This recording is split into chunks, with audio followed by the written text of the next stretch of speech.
Did you know that there was a penitentiary where the treatment of the inmates were so horrible that it was considered inhumane?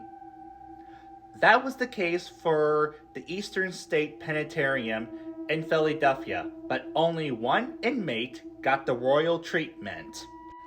Built in 1829, the Eastern State Penitentiary was designed to rehabilitate criminals and help them reflect on what they did is wrong and show that what they have done is regretful through religion and also discipline, while also giving them a luxurious lifestyle or close to it.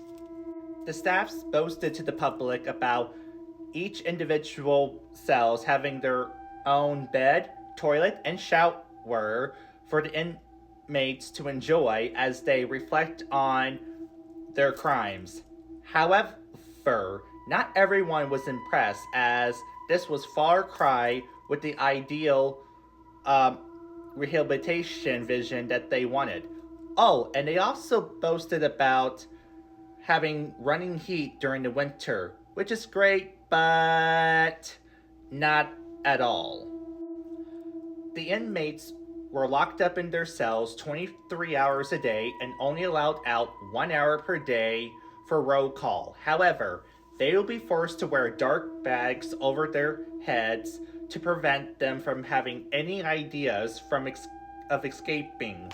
They never got to see the layout of the penitentiary, nor did they got to explore it even if they wanted to go out for a walk. They were truly prisoners, and this was the first official penitentiary, which led to many inmates to be driven mad and even unaliving themselves, even becoming prisoners in their own minds. This was far cry of the ideal rehabilitation penitentiary for criminals. This was beyond a prison, and the treatment and brutality the inmates received was inhumane. Even though they committed the most horrendous crimes, they are still human and should still be treated as such, but that wasn't the case for the Eastern State Penitentiary. The punishment at the penitentiary was brutal, and if any inmates were to misbehave or even think about misbehaving, they would be thrown into a dark room and be locked up in there for however long the guards decided to keep them there. The air would be stale and there would be no light, not even a toilet, and no human interaction. In fact, there was no human interaction at the penitentiary at all, so this was no surprise to the inmate, as they never got to see the layout of the penitentiary, nor did they get to see their inmates. They would also be fed through a feeding hole, indicating that not even for a meal that they are allowed outside their cells.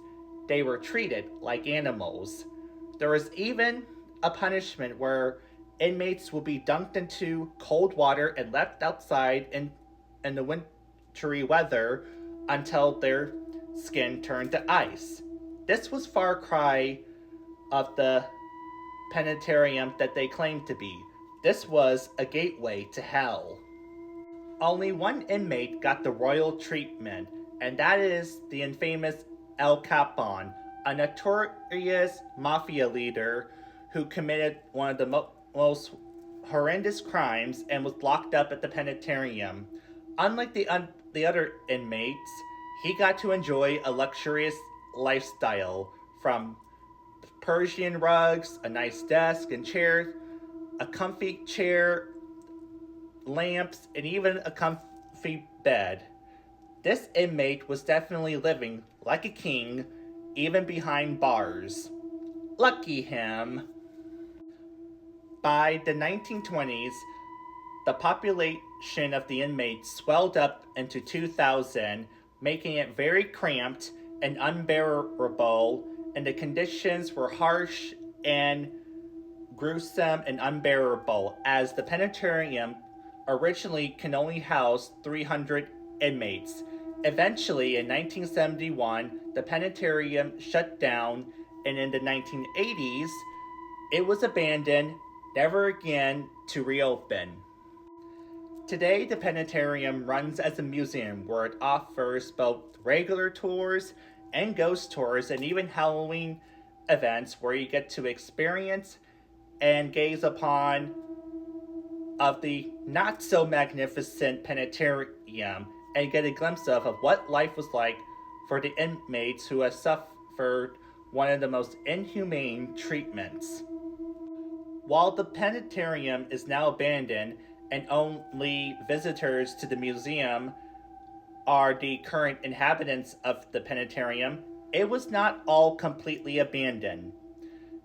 Today it is said to be haunted by the inmates who passed away in the penitentiary, as they have never truly left the penitentiary, still trapped in their cell and in their mind that even in the afterlife they continue to be prisoners. There was reports of sounds of wails, laughters, even shadows dancing, and there was even a cry from one of the women's cell at the far end of the penitentiary. Yep, that's right, even women were imprisoned at the penitentiary, making the penitentiary one of the most haunted places in America. I hope you all enjoyed this video. Let me know what you guys think in the comments, and comment your favorite ghost stories, and give me your suggestions on which ghost stories, haunted places, or events that I should talk about next. And until next time, stay classy, and I'll see you all in the next video.